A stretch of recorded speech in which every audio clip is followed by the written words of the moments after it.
My name is Tiffany Stone, and I'm 48 years old. I work as an accountant at an air conditioning company, and my life is nothing like I had imagined it would be. 20 years ago, I had dreams. Dreams of a happy marriage, of building a family, and of growing old with someone who truly loved me. But life has a way of turning those dreams into something else, something darker. At home, I live with my husband, Edward, and my mother-in-law, Margaret. We've been married for 2 decades, yet it feels like I've spent most of that time alone. We have no children, though not for lack of trying. For years, Edward and his mother would drop hints about it, but as time went on, their words grew sharper, cutting deeper with every failed attempt. I met Edward when we worked together at a large real estate development company. He had just started, and I remember thinking he was different. He was charming, with an easygoing nature that made him popular with everyone, especially the women. He had a way of making people feel like they mattered, like they were the only ones in the room.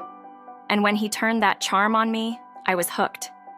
Edward started paying special attention to me, bringing me documents that no one else could handle, complimenting my work ethic, and making small talk that always seemed to brighten my day.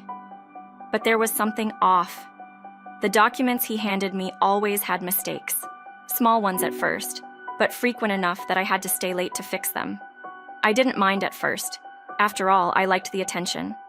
I convinced myself that maybe he wasn't as skilled at his job as he appeared.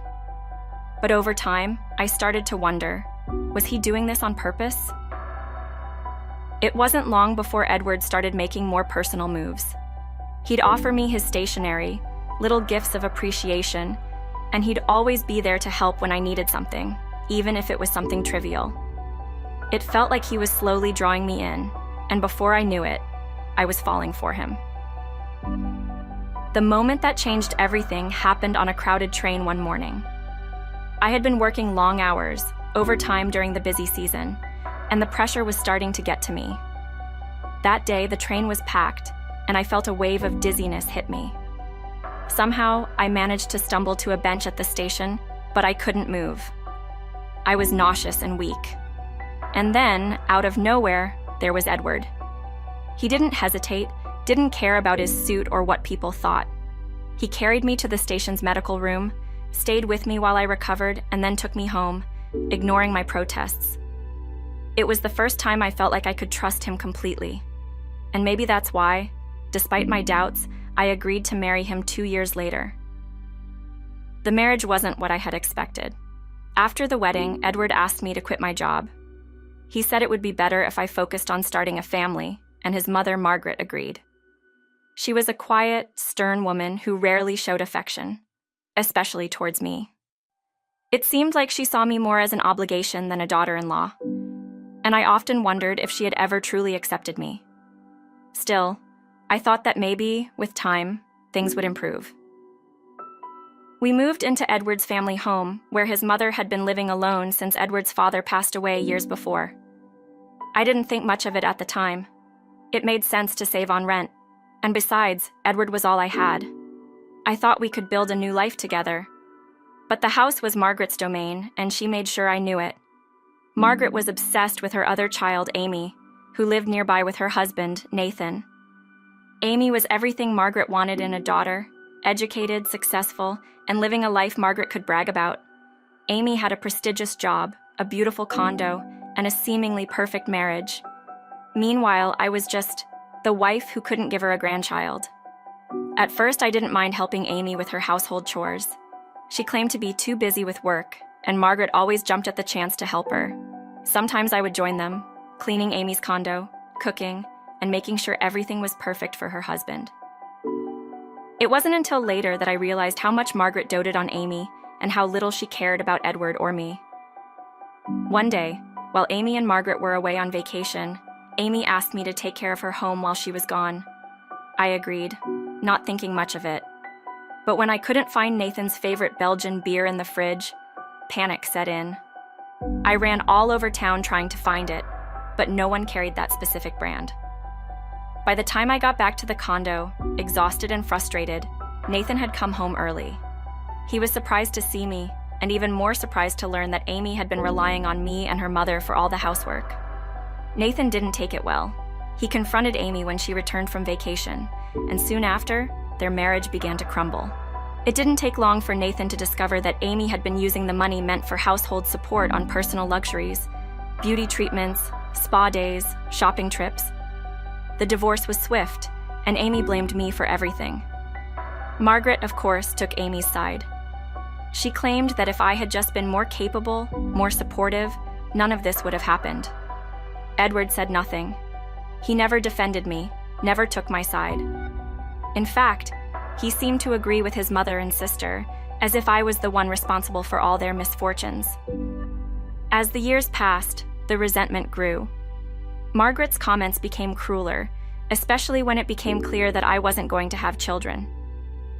"I wanted a grandchild," she would say, "but with someone like you, it's probably for the best." Each word felt like a dagger, and Edward never once stood up for me.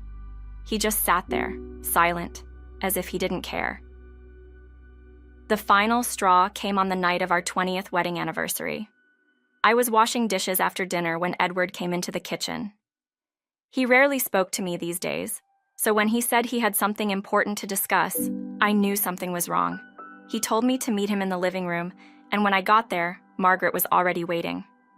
"It's been decided," Edward said, his voice cold. "Amy's going to move back in with us." I stared at him, trying to understand.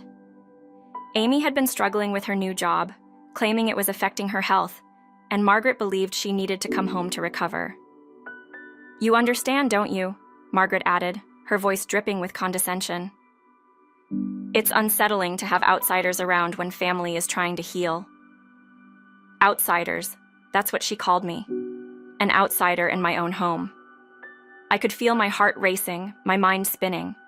But instead of arguing, I did something I had never done before. I smiled. "I understand," I said calmly. "I'll leave tomorrow." Edward and Margaret exchanged surprised looks, but I didn't wait for their reaction. I turned and walked out of the room, feeling a strange sense of relief. For the first time in years, I felt free. The next morning, after Edward left for work, I made a few phone calls. By noon, a moving company and an antique dealer had arrived. Margaret watched in shock as I had the entire house emptied, furniture, appliances, even the lights. I sold everything I had ever bought for that house, leaving nothing behind. Margaret protested, of course, but I simply reminded her, "I'm just an outsider, remember?" By the time Edward returned home, the house was nearly bare. He looked around in disbelief, as if he couldn't comprehend what had happened. But I didn't care anymore. I had already contacted a lawyer, and by the end of the week, the divorce papers were ready. Edward and his family fought hard during the divorce negotiations, but I had proof that I had been the one supporting them financially for years. Edward had barely contributed, and without my income, they were left with nothing. They had no choice but to sign the papers. After the divorce, I thought I could finally move on, but Margaret and Edward wouldn't leave me alone. They sent me message after message, accusing me of betrayal, of ruining their lives. I ignored them at first, but eventually, I agreed to meet one last time, at my lawyer's office. When I walked in, Edward and Margaret were already there, looking haggard and desperate. They demanded to know how I had managed to buy a new apartment so soon after the divorce. I calmly explained that it was none of their business. I had worked hard, saved my money, and now I was free to live my life as I saw fit. Margaret tried to threaten me, claiming she would take me to court, but my lawyer quickly shut her down. The funds for my new apartment had come from stock options at my new job, money that was rightfully mine and untouchable in the divorce. Edward, looking defeated, said nothing. Before I left, I gave them one final warning. If they continued to harass me, I would file for compensation. I had evidence of every insult, every bit of harassment they had subjected me to over the years, and I wasn't afraid to use it. That was the last time I ever saw them. In the months that followed, I rebuilt my life. I focused on my career, on my friends, on the things that made me happy. For the first time in years, I felt like I was in control. I wasn't just Edward's wife or Margaret's daughter-in-law. I was Tiffany, and I was free. As for Edward and Margaret, their lives fell apart without me. Edward, once the charming man everyone admired, had let himself go. He gained weight, his health declined, and his career suffered. Without me managing their finances, they quickly fell into debt, and their once perfect home became a shadow of what it had been. I heard through mutual acquaintances that Margaret had become a recluse, too ashamed to show her face in public after the divorce. Her reputation, once untouchable, had crumbled. No one wanted anything to do with her or Edward anymore. And Amy? She had long since moved on, finding new ways to blame everyone but herself for her failed marriage. But I didn't care. They were no longer my problem. As I sit here now, reflecting on everything that happened, I feel a sense of peace. I spent too many years living for other people, trying to fit into a mold that was never meant for me. But now, I'm free. Free from the chains of silence that bound me for so long. And I'll never let anyone trap me again.